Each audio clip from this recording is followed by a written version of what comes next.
Jesus, one of the coolest things about Jesus, I think, is that Jesus doesn't call us to a faith by ourselves. Isn't that good news? Isn't that good news that you are not called to like practice your faith by yourself ever? You know what I mean? Like you're always called to practice it with people. You know, and so when you come here and you're talking with people and you're joking with people and Brian Schreiner's throwing cups at you and all these things, all that is part of our worship. We worship with each other.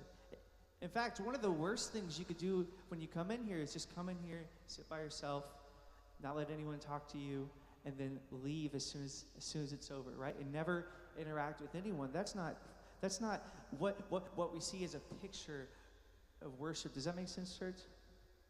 Instead, it's like us. You know what I mean? Like we're worshiping with each other. Will you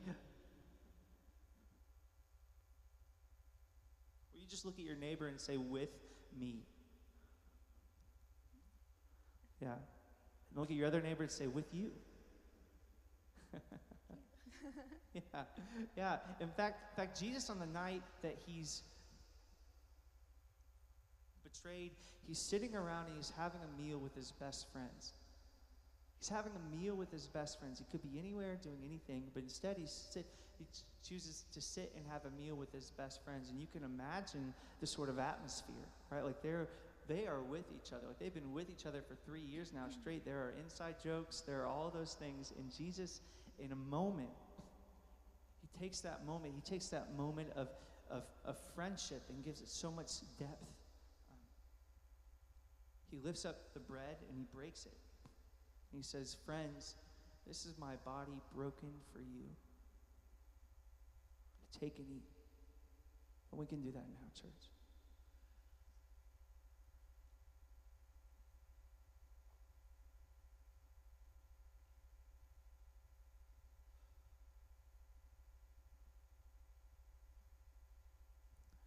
And then he takes the cup and he says, this is my blood shed for you. This is the blood of the new covenant poured out for the forgiveness of sins. And the reason we take this is so that we remember him, but also so that we remember, hey, when we worship, it's not just us, but it's us with God. It's us with Christ. So as we take this cup here in a moment, what I want you to remember is I'm worshiping here just like I'm sitting next to my friend, I'm here with Christ. He says, take and drink.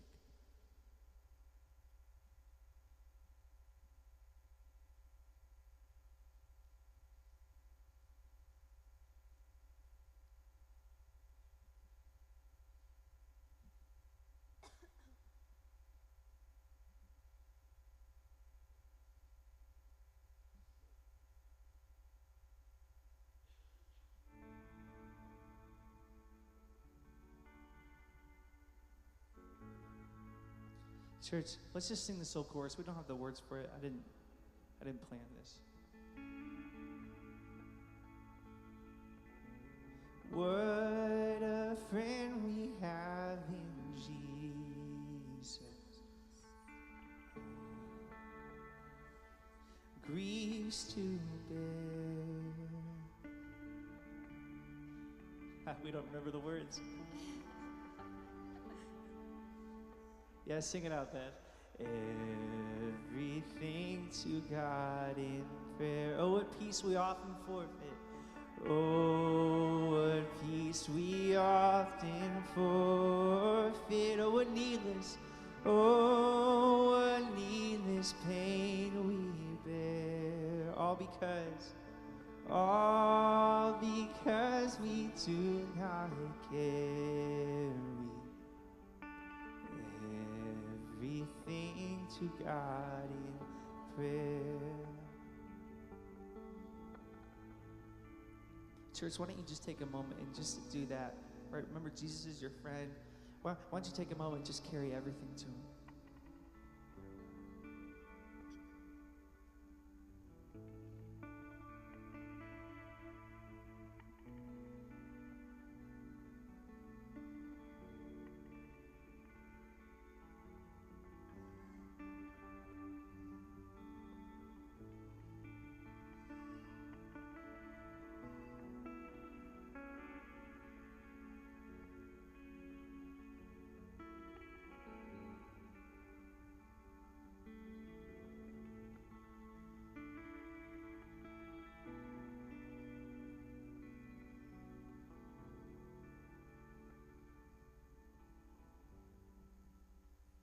Church, we're going to continue our prayer now with the corporate prayer. And this is a great time to remember that we are not alone.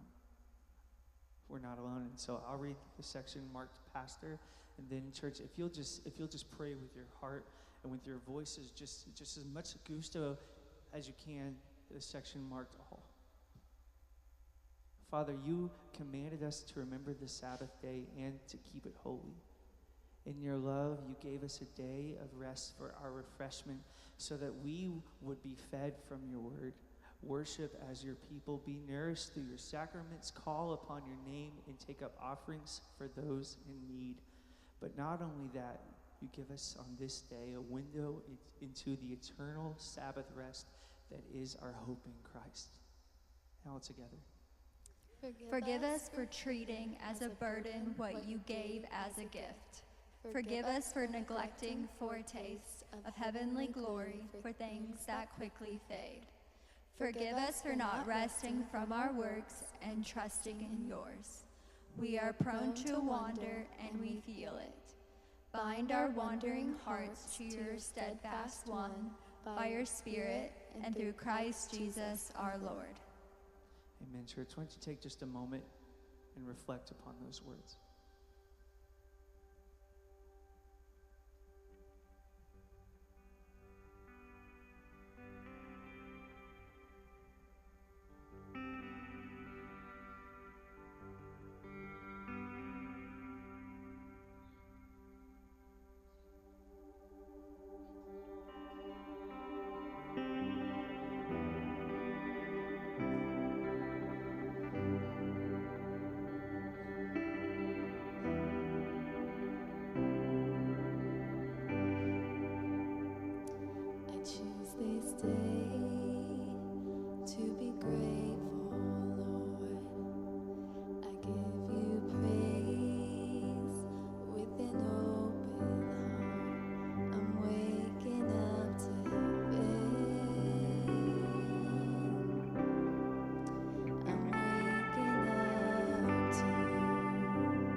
Choose this day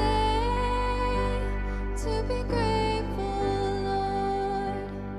I give your praise with an open heart. I'm waking up to heaven. I'm waking up to you.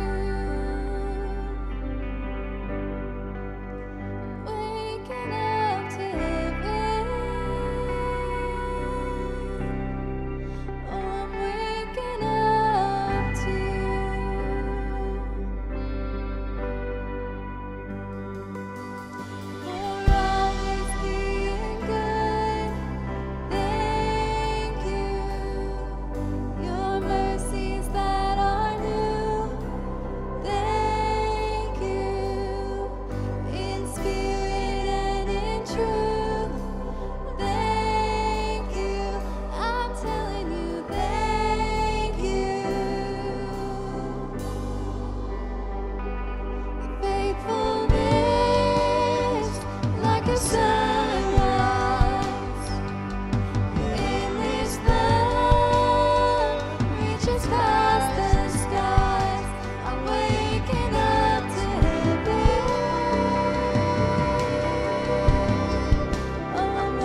God, you're so good. Sing it over your families. God, you're so good.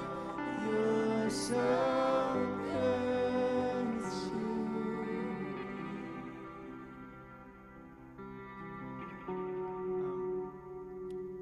when I was in college, I spent a couple months in Thailand, and I spent a couple months there, and I worked with a church that was there, and they had maybe 10 people. And I'm going to say this, and I need you to hear that this is not me. Anyways, it was the worst music I've ever heard. It was hands down the worst music I've ever heard. But they would come in, and they would sit, and they would sing this song every week in their language, and they would just sit, and they would just weep. I mean, they would just weep, church. Right? Because they remembered a time when they were without God. Right? They remembered a time when their city was totally without God. And for a moment, I want you to remember a time when you were without God.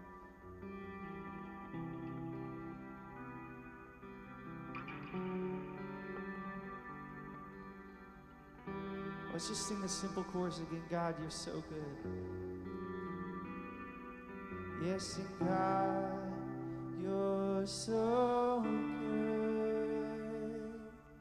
God, you're so good. Oh, come on. God, you're so good.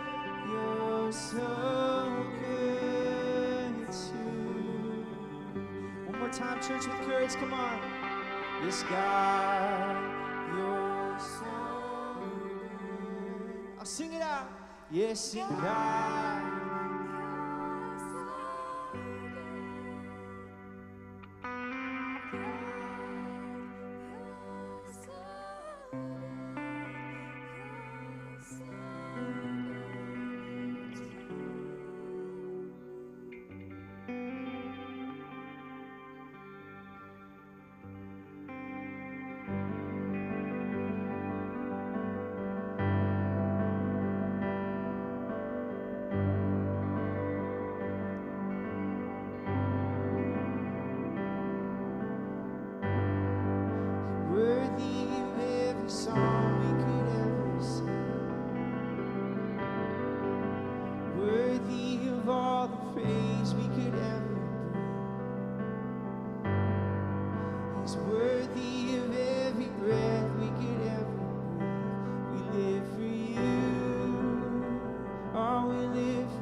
Jesus, the name above every other name. Jesus, the only one who could ever save. You're so worthy, God. You're worthy of every breath we could ever breathe. We live for you. Oh, we live for you. We sing holy, holy. There is no one like you. There is none beside you. Open up my eyes in wonder and show me who you are and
this our prayer, church. I will sing, I will build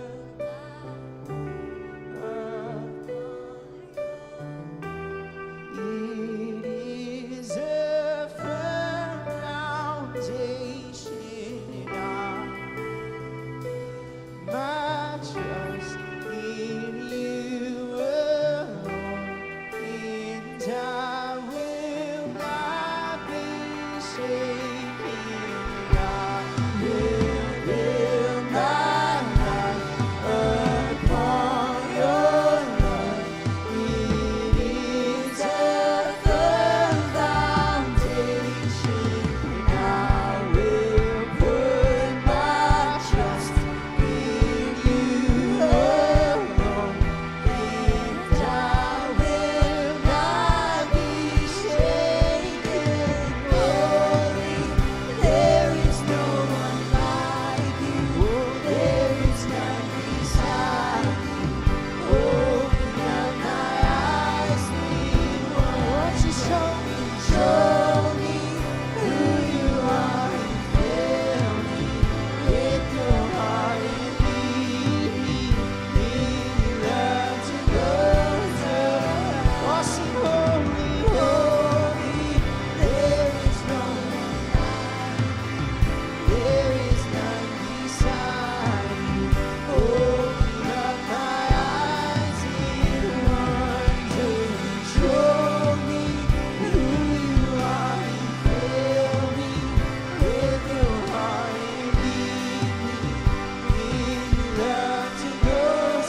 I will build my life, and I will build my life upon your love. It is a firm foundation.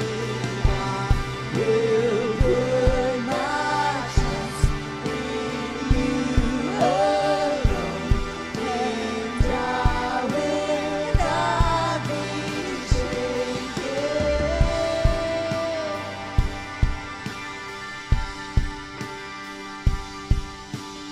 Holy, there is no one like you. There is none beside you. Sing it out, church.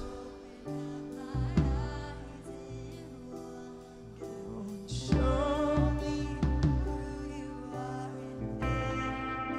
and with your heart, lead me.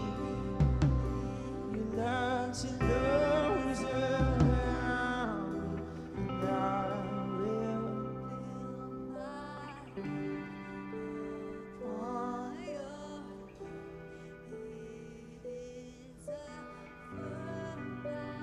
Oh, yes, it is now.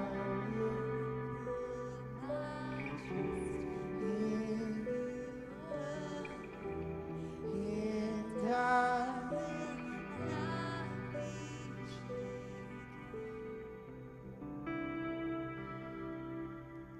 oh God, we're here for you this morning.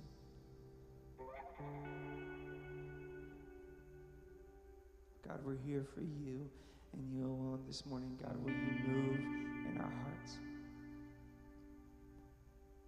God, just like we just prayed, God, will you show us who you are? God, will you show us who you are? In your holy and precious name, church. Let's just sing that bridge just one more time. This is our prayer moving forward.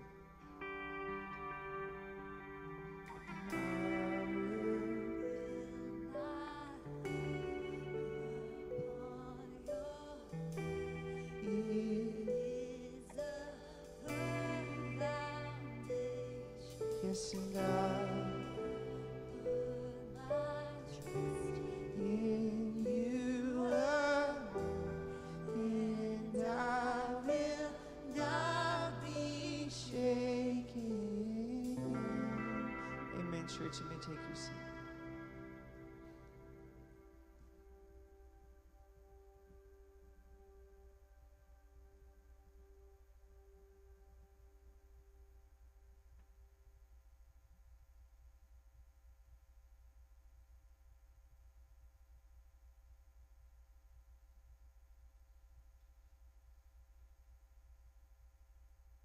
There's this incredible moment in Scripture when God takes a man named Bezalel, a simple craftsman, and commands him to take items like gold and silver and transform it to craft it into something we call the tabernacle. That being the thing in the Old Testament that God literally inhabited, his presence was inside of this item that Bezalel was taking with his own hands and forming. Now, to me, I hear this, and this is a perfect example of what the tech ministry team does every Sunday. I mean, they take simple, mundane, earthly objects like a soundboard or like lights and cameras, and they transform it with their skills. They craft it into something where people literally encounter God's presence. There are so many Bezalels around you right now, and you don't even know it. So many people who are working tirelessly every week to take their skills and abilities and craft something in which you encounter the presence of God, and they care deeply about it. And so what I want to ask you to do is just thank them. I mean, stop them. You see someone on the camera, stop them and thank them. You see someone on the soundboard, stop them and thank them. Their work matters so deeply. And second, if you're a person and you say, you know what, I've been here for a while and I haven't found my tribe. I haven't found my people. I haven't really found where I really fit in, where I can put my gifts to use. Consider the tech ministry. You don't need to be a person with a profound amount of skills and abilities to serve on the tech ministry. You just need to be like Bezalel. You need to be a person willing to learn, who is passionate about helping people encounter the presence and the glory and the beauty of God. Paul, when he's writing to the church about this as how they're to interact with one another, he makes a special note to them. He says, he, meaning God, he makes the whole body fit together perfectly. Okay, so what he's talking about there is inclusion. Everyone here belongs. Church, you belong. But look at how he says we find our belonging. He says, as each part does its own special work, it helps the other parts grow so that the whole body is healthy and growing and full of love. Church, you have a special work. Your special work can help everyone around you grow, but your special work is also what helps you to belong.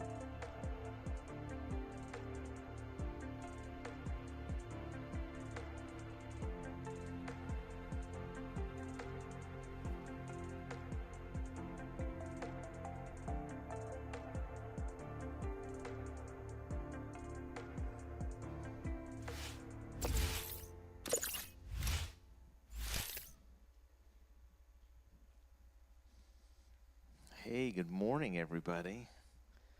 If you haven't found your place to serve, stop by Guest Central. We're looking for folks in every area. There's always openings. I know we've got some Awana spots. I know we've got some tech spots and parking spots and chair team spots. Let's give a big, if you're enjoying not standing right now, could I hear a big, yeah, something like that? That'll work. This blows some people's minds, but our chairs don't set themselves out. It takes a team. Stop by Guest Central. Join us for Circle Up, Circle Out. All that happens there. So, good deal. So, today, if you're new, my name's Weston. Glad you're here. And we're starting a new series in the book of Daniel as we look really at work and worship, this intersection of faith and what a lot of people call real life. And it is my prayer that Sunday mornings inform your Monday mornings, and that what we talk about today will stick with you this week in some way, shape, or form. We're going to cover a lot of ground in this series. We're going to use some terms that we don't use a lot in the world because I think we need to learn these terms. I think we need to use them because I think they're going to be helpful. How many of you are note takers in the app? This is just an informal, okay, I got a couple. Yeah, you noticed there weren't notes. Oh man, there's a lot more than I thought. All right, I'm having to rethink this because last week when I sort of called an audible, I felt tied down. I felt restricted by it. And now I don't know. I'm going to just pray for me. All right, here we go. Here's what we're talking about. We're going to talk about these different things. So one of the words we're thinking about is sacred. This is something holy, dedicated to God alone, not associated with the world. This is like the Ark of the Covenant that you saw sort of being taken out there. That's when we think of sacred, that's what we're talking about. Secular, this is something belonging to the world, not associated with God, not associated with the church. These are the kind of two terms I think that we have in our minds, and we've used these terms. And I think we like these words because they give us sort of two sets of rules with which to live life by. A set of rules that govern life on Sunday morning from about 10:30 to noon, and then secular, that's everything else that's not that. And so we like this because it gives us a bit of sort of a different set of operating parameters with which to conduct our life by. But the truth is that work is good. If you read through the book of Genesis, you will notice that Adam is given a job before the fall, which means that work is not part of the curse. The curse is that the work Adam does after the fall is harder and does not produce equal to the amount of his labor. You and I, we can all feel that moment, like where you've worked really hard on something all day long and you're like, this is all I've got to show for it. That is a result of the curse. But work was part of God's plan. And my kids are tired of me saying this, but I picked this up from Tony Evans, and it's true. You know, before God gave Adam a wife, he gave him a job.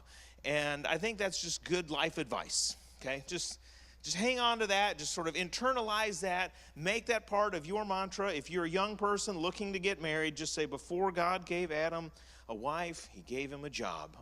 And I think that works both ways, so it works good. Hang on to that. Hold on to it.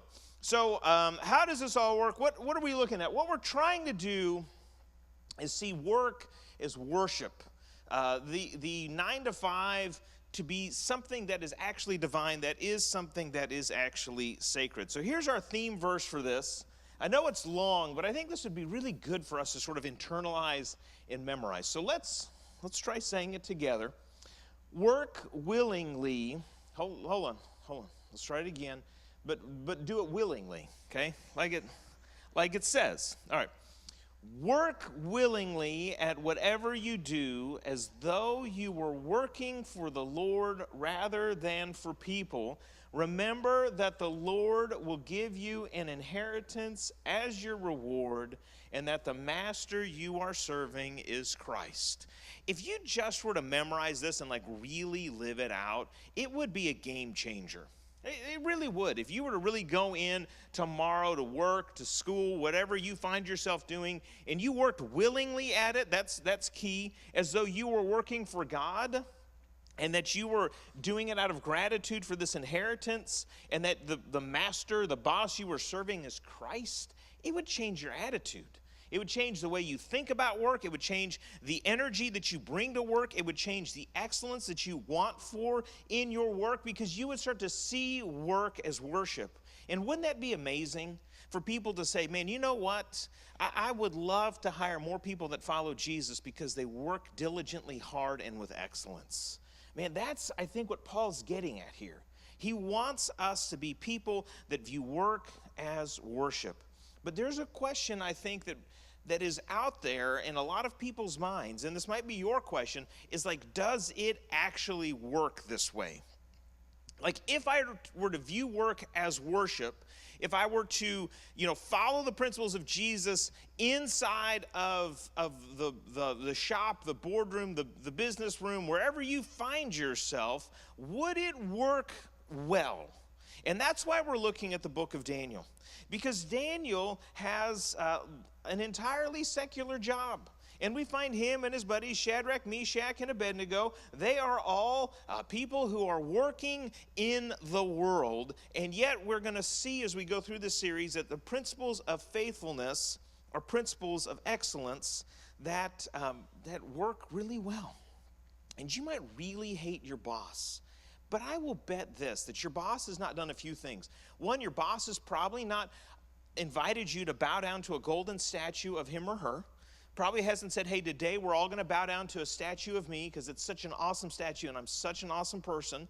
And if not, we're going to throw you into a furnace. I bet, like, as bad as your job is, that's probably not something that you're up against. Not only that, I bet that you've not been called out and said, you've got to not ever pray in your life. And if you pray, I'm going to feed you to hungry lions. That's probably not happened either. So as secular as you think your job is, Daniel's is more secular. Shadrach, Meshach, and Abednego's job is more secular, and it's more hostile. So there's going to be some principles in here I think we can all grab a hold of. So we've got to understand this because this is the setting for Daniel. This isn't just some Sunday school story. It is real life for these folks. So let's get into it. It says the king ordered Ashpenaz. Now, who's the king? This is the king of Babylon. He has captured all of the Jewish folks. He's captured the kingdom of Judah. He's imported them. He's brought them in via captivity to his land. And he's ordering Ashpenaz, the chief of his court officials, to bring into his service some of the Israelites from the royal family and the nobility, young men without any physical defect. So who's getting called in?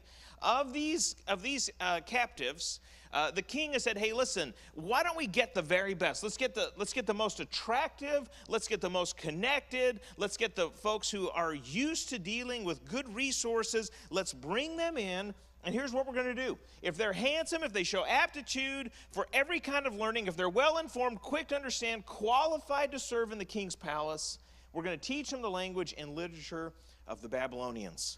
That's what's going to happen. The king says, I want you to find all of the very best. I want you to bring in for me these folks, and I want you to give them a daily portion of the royal rations of food and wine. So he's saying, I want you to set them up good. I want you to educate them for 3 years. So he's going to give them, college education. At the end of that time, they're going to be stationed in my court. So there's a lot of folks that come over in captivity and have a lot worse assignment than this. These are folks who are eating from the king's table, going to be in the king's service. This is a plush appointment for somebody who's been brought over in captivity. Now, let's get the picture, right? We've got these young men. These are the captains of the team. These are the student body presidents. These are the valedictorians. These are the, very elite cream of the crop Israelites that have been brought in. These are folks who they're smart, they're attractive, they've got good personalities, they are there. And here's where they find themselves. They find themselves in a foreign land.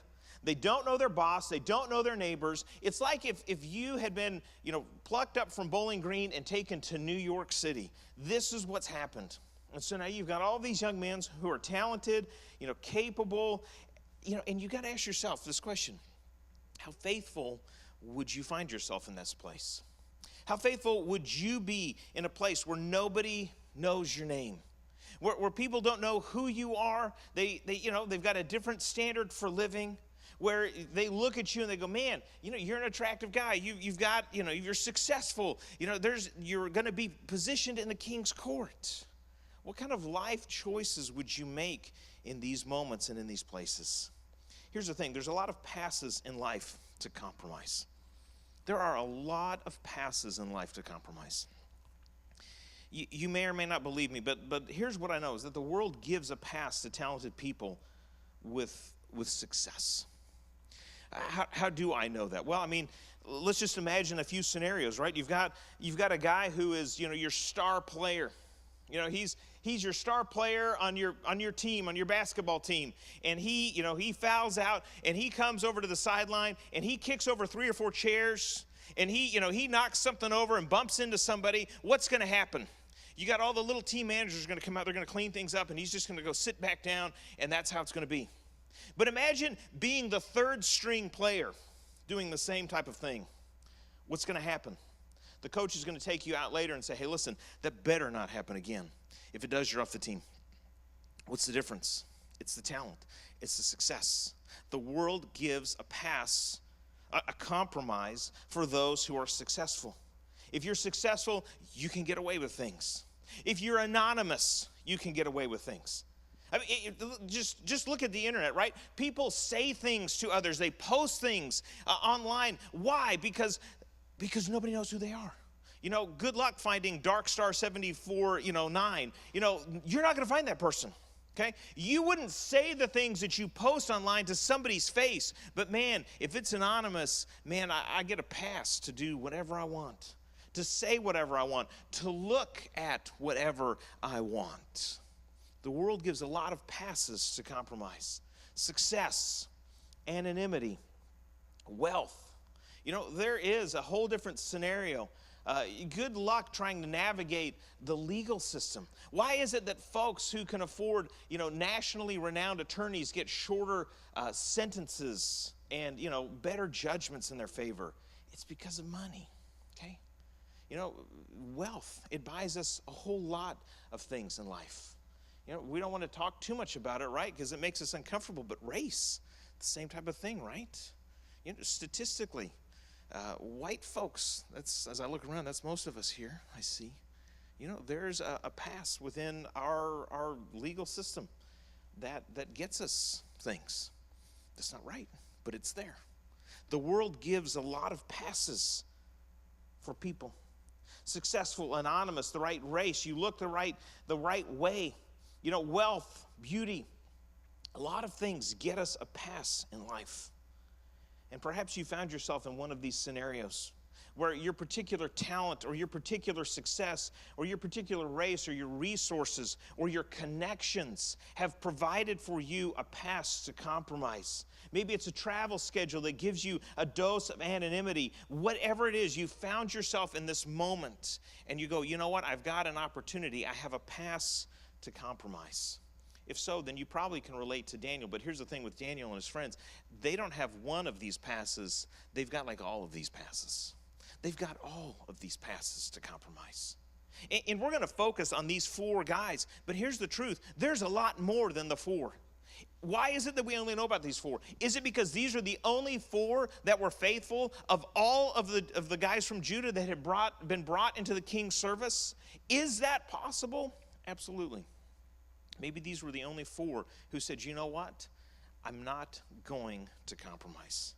You see, Daniel says this, I'm going to be faithful. Because faithfulness is always the right choice. We're going to see that proved out in his life time and time again. Now, we understand that there's a lot of passes to compromise. And don't hear me saying that this is a good thing. It's just reality. It's just how it is. But it's not just that there's passes to compromise. We are actually invited to conform. Our culture, and every culture, calls us to conform. If you don't fit in, you're left out. You need to look this way, act this way, talk this way, be this way, if you're going to fit into our culture. We see this in Daniel's life. Daniel here, we've looked at this verse, but he's assigned these daily provisions from the royal food, from the wine that was drank, and he's going to be trained in this training of the king. Now, here's the thing with this food, is it does not line up with Daniel's belief system.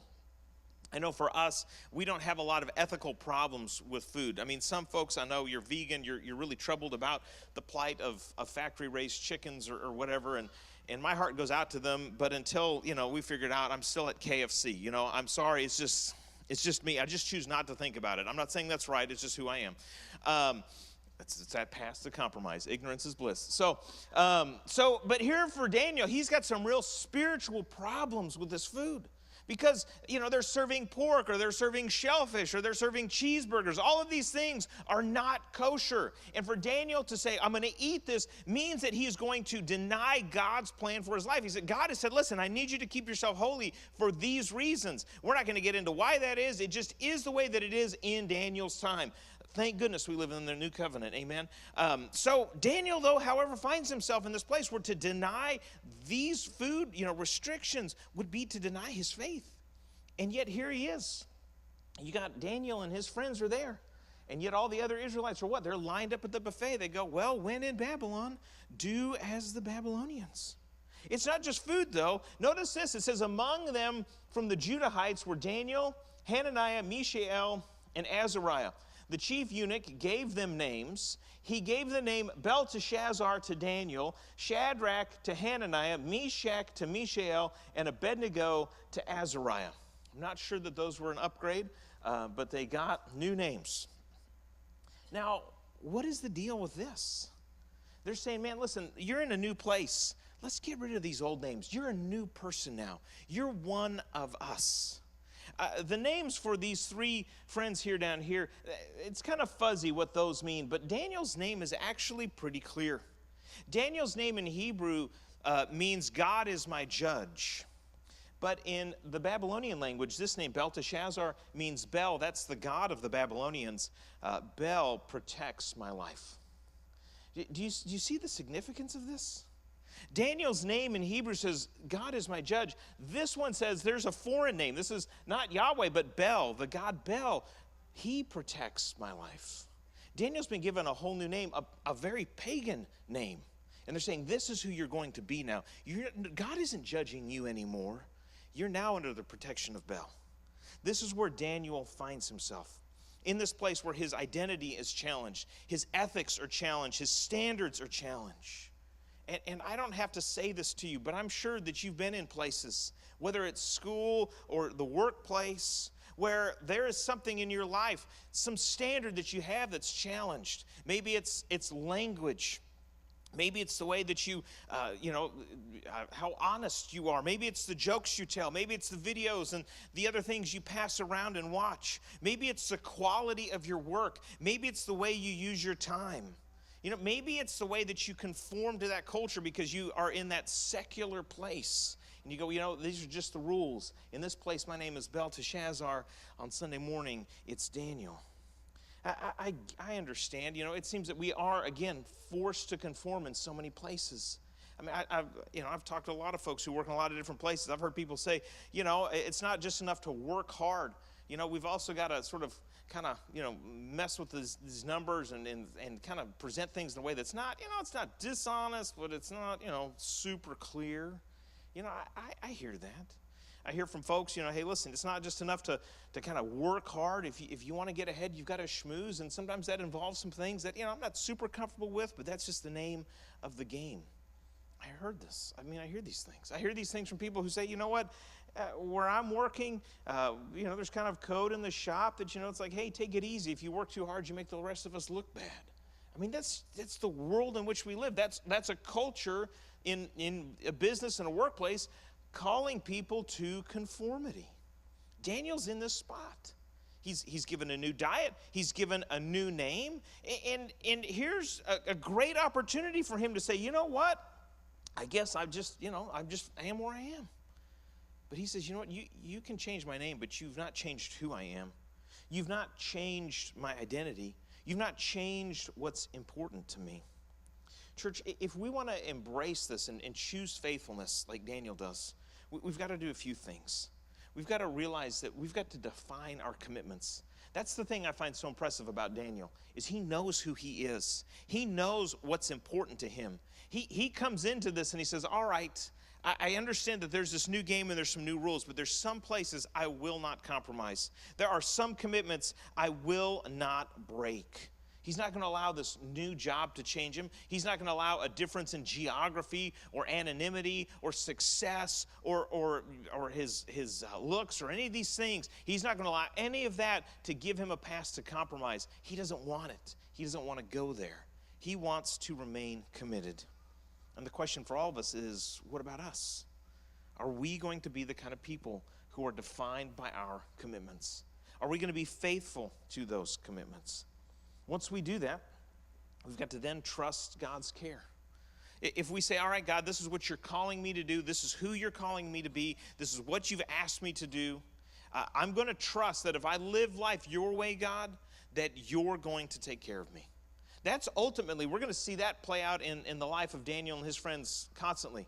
They're going to say, you know what, listen, I don't know how this shakes out, but I know that being faithful is always the right choice. I know that being faithful is always the right choice.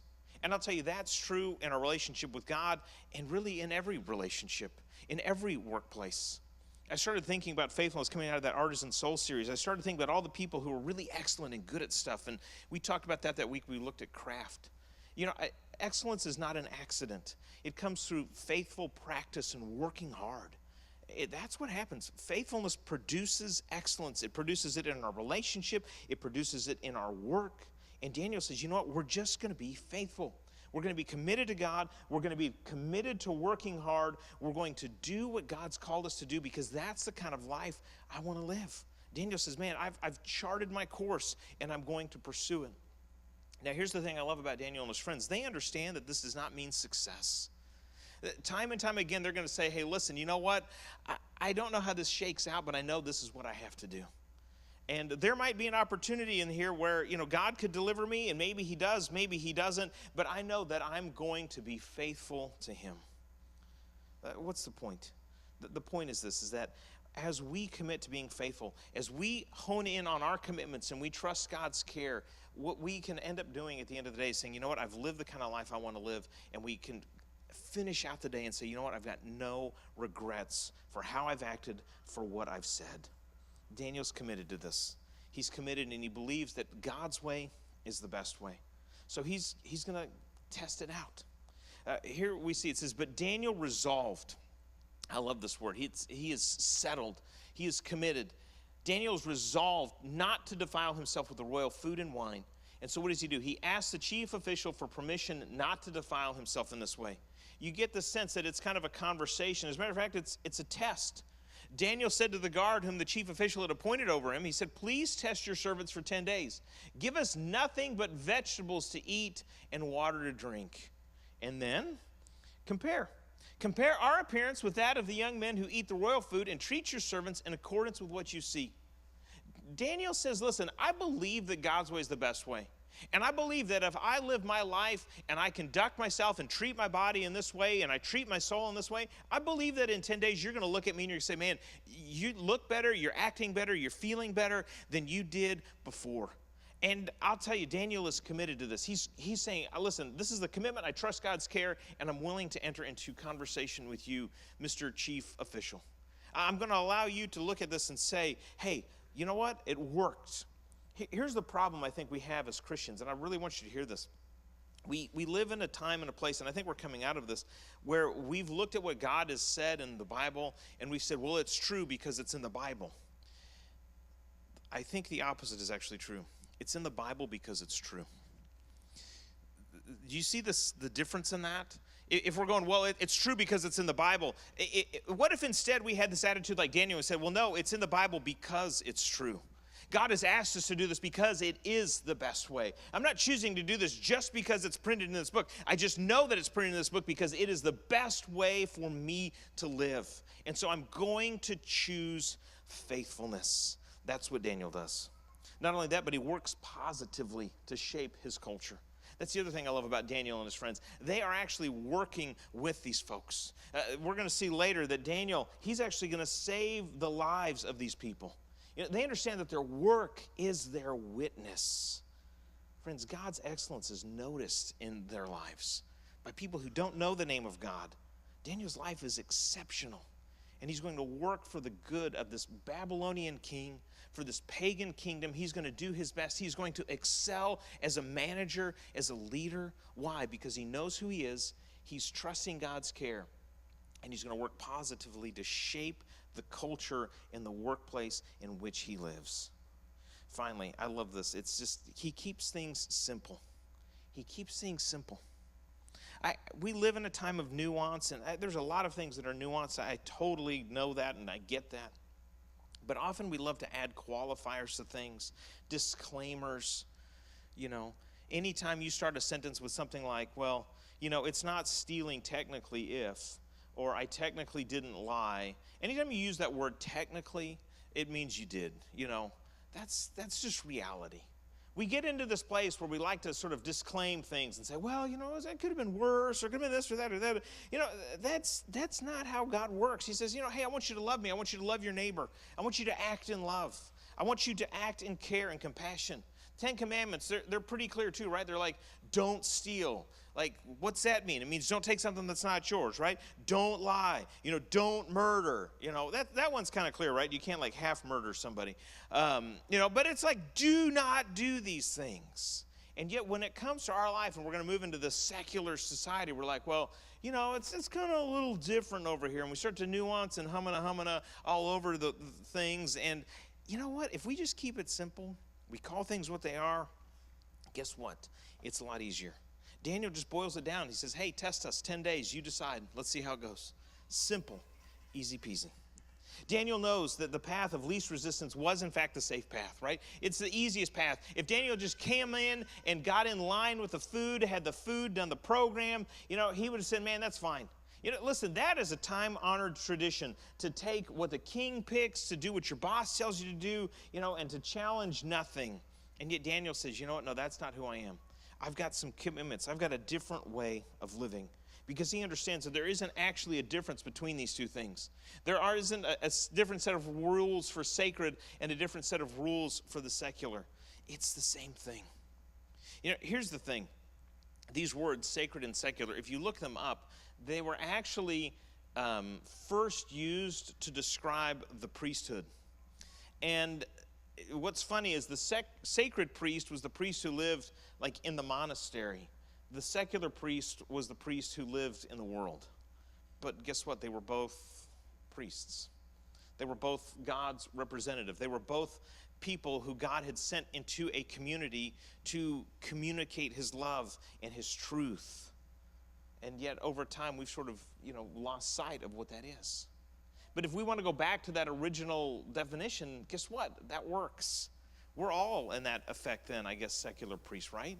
Because we all live in the world. We all have to go to the grocery store. We all have to encounter folks and deal with people who maybe aren't Christ followers. You work in what? In a secular workplace as what? A secular priest, called by God, sent by God to be faithful, to show his love and his principles as being the best, as being the absolute best. That's what we're going to get into as we go through this series. We're going to say, God, we want to learn what your way is to live. God, we want to know what it is you're calling us to, because we know, Lord, that if we follow your way, it's the best way. So I want to challenge you to stick this out with us for the next, I think we're in this one for another 4 or 5 weeks. Join us for this. If you work in a place that isn't a church or Christian faith-based environment, man, we're going to be looking at all sorts of different things that I think are going to be relevant and helpful for you. So plan on joining us for that. This morning as the worship team comes out, I want to invite you to think about this. To simply say, I think step one for us is to say, God, I'm willing to take you at your word. God, I'm willing to give this a shot. And so this morning, as we sing the song, I want you to pray about that. Say, God, is there an area in my life where I've been compromising? God, is there a place in my life where I have not been faithful? Is there a place where I'm conforming? And then say, God, would you give me the strength to know how to do that differently? Would you give me the courage to try it your way? This morning, I want to give you that chance to kind of start over, to take God at his word and to say, God, we're going to do this your way. I'm going to be down here. I'd love to pray with you. We leave the baptistry open. It's kind of a chance to just remind you that you've got every Sunday morning this chance to have a fresh start with God. Every day you have that chance. You can come up and just say, you know what, man, I'm somebody new in Christ Jesus. If that's you this morning, man, we just want to invite you to take that time to say, this week I'm going to take you at your word, God. I'm going to try it your way, and I'm going to see what happens. Why don't you stand? I want to pray. Lord, thank you so much for the witness of Daniel's life.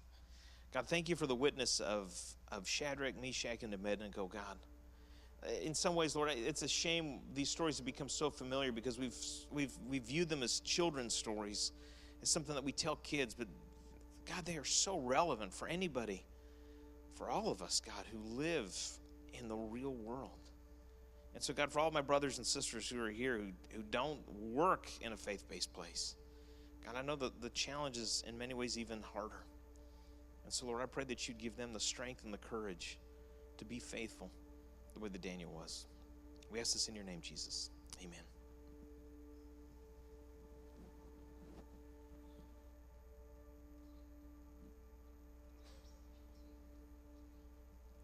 And I will never forget the moment I met you, the moment you called my name.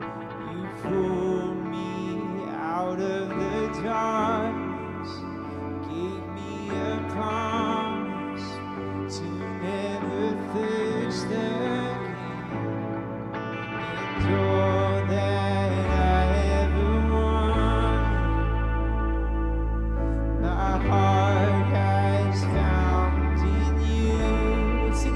church. I have. And I have tasted life. Nothing satisfies like you do. The fountain that won't run dry. Nothing satisfies like you do. Yeah.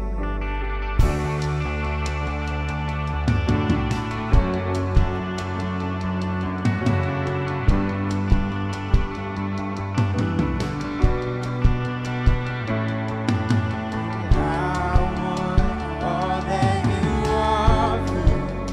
Your living water.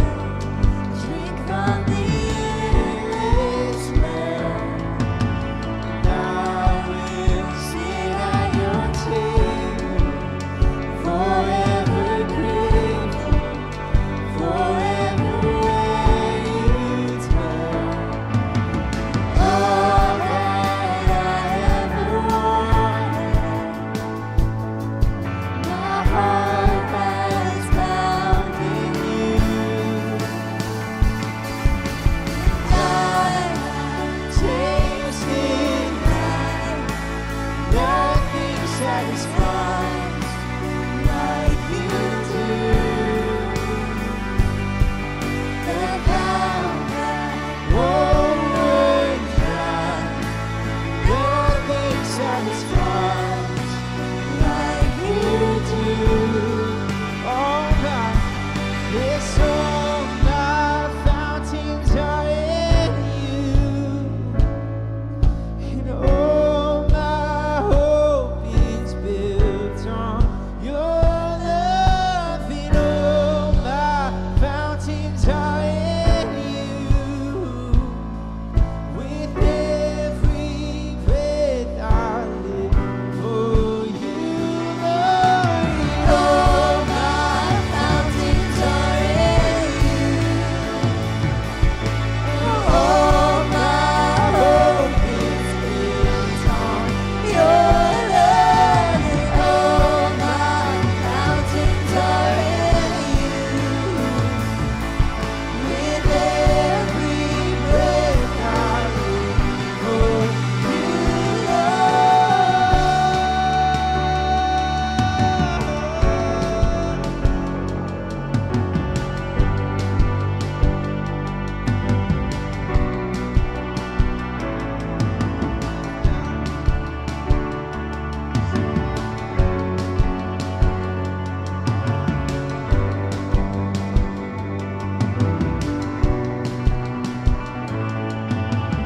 all that I ever want, my heart has found in you. I tasted and nothing satisfies like you do. The fountain won't run dry. No, nothing satisfies like you do. And I call, you answer. And you came to my rescue, and I wanna be where you are. Our church is like that. I called, you answered, you came. Yes, I called, you answered.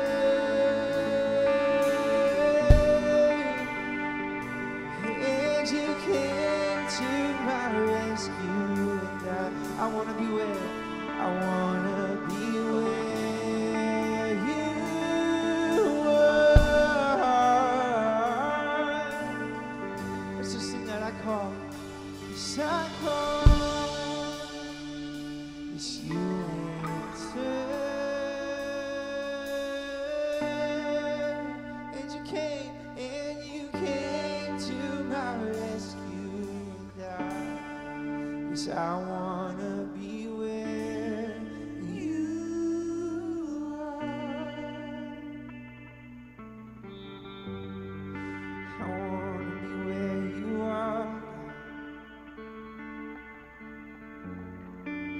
I want to be where you are, God.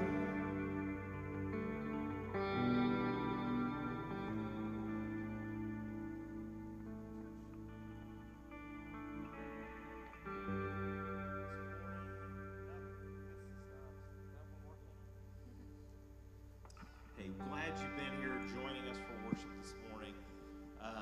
If you're visiting with us, don't just jet out the door. Stop by Gift Central on your way out. You want to pick up your free gift. If you're looking for new ways to get involved, check out the